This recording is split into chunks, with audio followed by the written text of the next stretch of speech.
Greetings, YouTubers and live videoers. Just wanted to come on. I've been reading Dead Sea Scrolls, the commentary on Habakkuk, and just want to come on and talk about Habakkuk a little bit.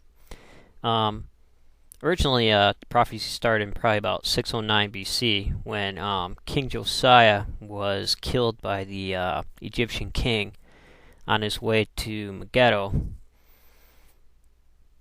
I think in the biblical text his name is Neco, Neco, and he was going to fight the Assyrian army, and Josiah wouldn't let him pass, so he was killed in his chariot.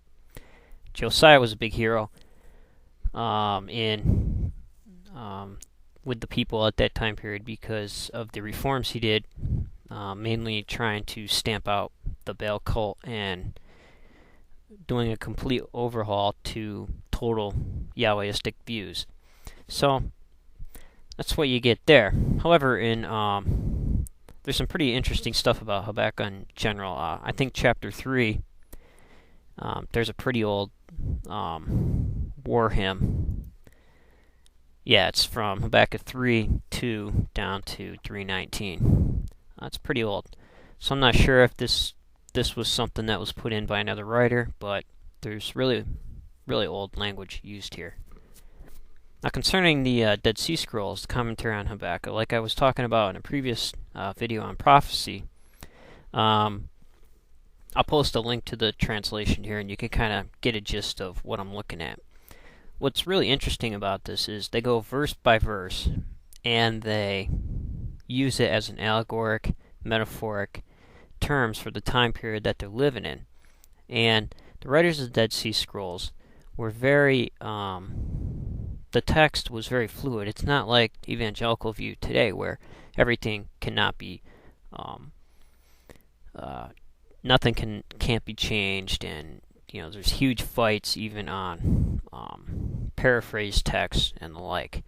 However, in the Dead Sea Scrolls, you get texts where there's tales of the patriarchs, especially one that was fascinating to me was one on the explanation how Sarah could live with the Egyptian king for 2 years without having sex. In order to keep the Jewish line pure, the writers explained it that the Egyptian men associated with the king, including the king himself, ended up attracting some kind of STD until Abraham prayed over, and there possibly you might have one of the earliest exorcisms done by Abraham accounted for with that story. So it's pretty interesting. However, in Habakkuk, the commentary from the Dead Sea Scrolls, you have the contrast. You have the teacher of righteousness, who's scholars weren't sure if it meant a Messiah or the leader of the group, in competition with, here you have like early ideas of an antichrist kind of motif. The evil one he's referred to sometimes, where he was in the community, however, kind of like the Judas idea, he betrayed somehow, and when the Romans eventually took over rule, he was tortured and all kinds of terrible things happened. So if you take this text, I'll post it in the link, and you think about modern day verse by verse translations and prophecy, you can kind of see how it's alike, and it's nothing new. Which people like to think that if you're pretty big on that stuff, you're inspired to see certain things in the text, something hidden. Dead Sea Scroll writers believed that also that there were things to be taken allegorically and things not to be.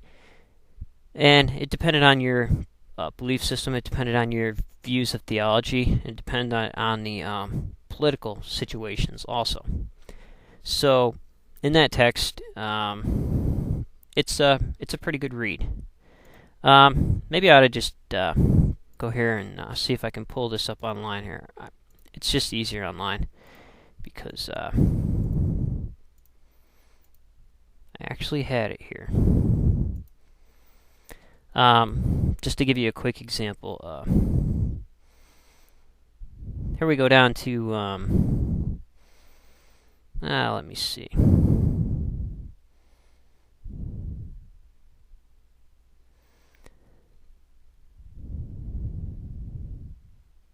Here we have on page 3 in this link that I'll send.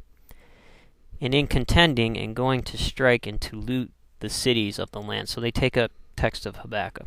Because he says to possess inhabited areas that are not theirs. Dreadful and terrible they are, and their judgment and pride proceeds from themselves.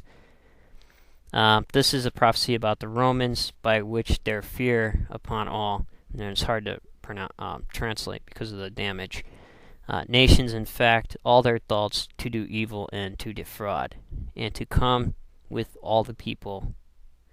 Their houses are lighter than the leopards and more alert, and the evening wolves, their horsemen, spread themselves from afar, and fly as an eagle to hasting to eat, all of them coming for violence and multiplying by their faces the east wind. So, that would be about the Romans coming in to possess the earth with their horses and their beasts and to extend themselves.